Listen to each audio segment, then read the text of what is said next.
Boy. It is a game within a game, my brothers and sisters.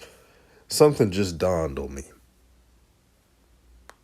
Jackson State did not have one player from the defensive unit in the preseason All-American list from Sam Hurd and many other FCS sites. Not one player. Now, Isaiah Bolden made it, but as a returner. It was already crazy enough that Dejon Nugget-Warren, who in my opinion is the best man-to-man coverage corner, overall corner in all of FCS, did not make the list. But Aubrey Miller, you see the force that he was last season, he's going to be even better this year. For some reason, Jackson State as a team has to work so much harder to gain respect because they're changing the game. They're trying to level the playing field. And this comes with the territory. When you're doing great things, the powers that be try to take away your accomplishments. I cannot wait for the fall. And I'm about to chime in because I have a lot to say.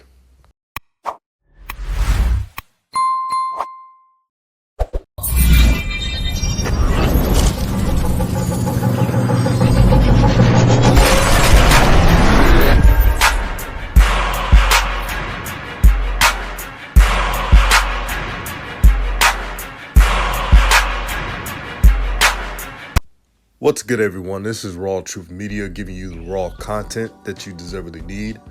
Please like and share this video. Man, Aubrey Miller. And you would think that he would get some type of consideration. Not even second team All-American. No Jackson State players on any All-American list. It just tells you that Jackson State in year 2022 has to prove people wrong again. In some ways, they're kind of an underdog. I know it's hard to believe, but look how much lack of respect they're getting. In one moment, we're saying the SWAC has improved, but at the same time, this is SWAC competition. How does that make sense? It was the same ordeal when that schedule came out. And I told y'all, wait until the official announcement. Then someone posted a fake schedule on Facebook and everybody ran with it. Jackson State schedules Campbell. The haters and shines are saying, oh, that's not good enough. Even though the schedule will get more difficult non-conference wise in 2024 and 2025. And a little bit in 2023. We all know this. But the sad part is, Aubrey Miller, who had 109 tackles, 11.5 tackles for loss, 6.5 sacks. I repeat, 6.5 sacks at the middle linebacker position. He's not an edge or defensive end. The middle linebacker position having 6.5 sacks per game is impressive. I don't care what level it is. He was durable, dependable, and he was a force in that middle. If you're a running back going through his lane, you knew that it was going to be a long day for 4 quarters. But the disrespect. But hearing him in his interviews, how he carries himself, he seems like a good brother. He seems to have everything figured out in his life. And these are the type of players that just finds a way to make it to the pros.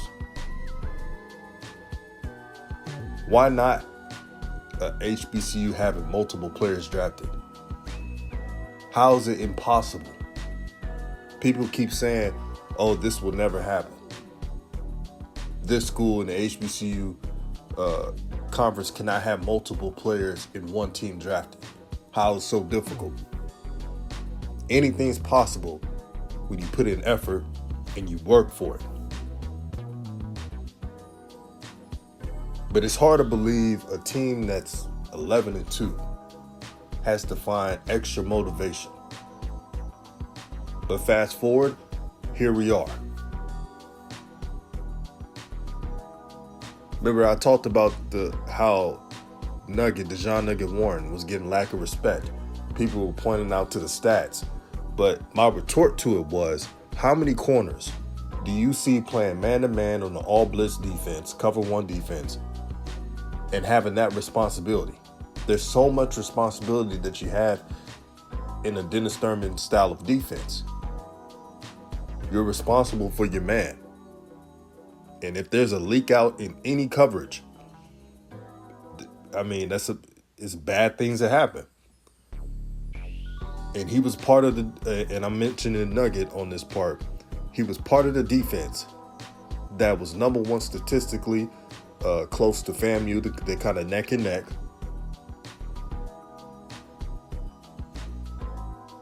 And shutting down wide receivers. But you see so many zone corners being All-Americans. They can't even sniff a legit man-to-man defense. This is what I'm talking about, preseason All-American list. I know a pro when I see one. The speed, the strength, the 40 time, all that matters. And back to Aubrey Miller. He's bigger than most linebackers they had ahead of him. So-called had ahead of him. He's a leader. And he as well had a lot of responsibility, shoring up the middle. Him and Keontae Hampton. Because if that middle of that defense was not secured, then offenses would be able to do everything they wanted in crossing routes. You all know it that's listening. So I don't care what type of poll that's out there. Everything will be rectified on that field. And you'll see who are the top dogs on defense. The shit's pathetic. But the good thing is, this Jackson State team right now, and I'm telling y'all, it's a lot better than last year. Y'all keep scoffing it off, say, oh, we'll see about that, we'll see. Hey, man, I'm just the messenger. I mean, y'all don't have to listen to what I have to say. Just watch. And the good thing about this season, the SWAC has improved. This is what we wanted. In my prediction, it may not be this year, hopefully it's this year, but within 2 years, the SWAC will be the premier conference in the FCS. I'm not saying the overall best, because I know there's other great conferences out there, but it will be up there in due time. I truly believe so. Before I go, make sure to tune in to tomorrow's live stream, 12 Pacific time, noon, 3 p.m. Eastern time. I'm interviewing Tyson Bordeaux's brother, and we're going to talk about are HBCUs popular within the upcoming recruits. It's going to be an exciting topic. Make sure to tune in. You don't want to miss out on it. This is Raw Truth Media, giving you the raw content that you deservedly need. Peace and blessings. Peace and love to everyone that's listening. To the people that enjoyed this channel, to the haters, it's all love at the end of the day, and I'm out.